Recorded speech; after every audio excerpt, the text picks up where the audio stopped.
criminal offensive side eye.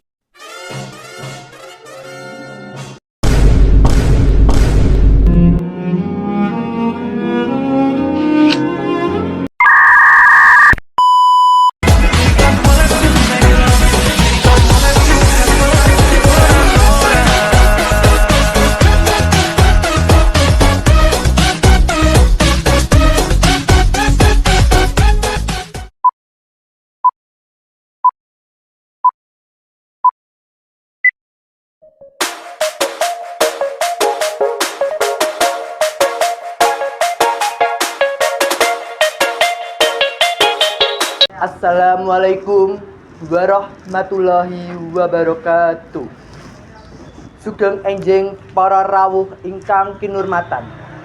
Kula minangka pranatacara ngaturaken sugeng rawuh dumateng para tamu sedaya kadang pepunden saha para mitra ingkang sampun kersa rawuh pranata kapareng nyekseni adicara pawiwahan ingkang prayogi, yaiku panggihipun kakung Bagus kaliyan Mbak Yu Amel.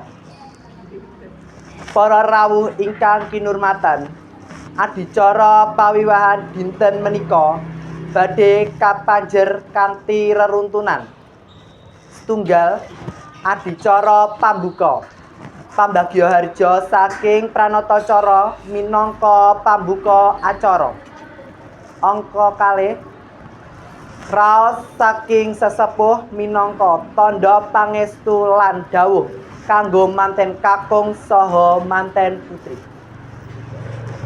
3. Ijab kabul ingkang dados puncak acara panggihipun tembung janji suci antarwisipun manten kakung lan wali manten putri.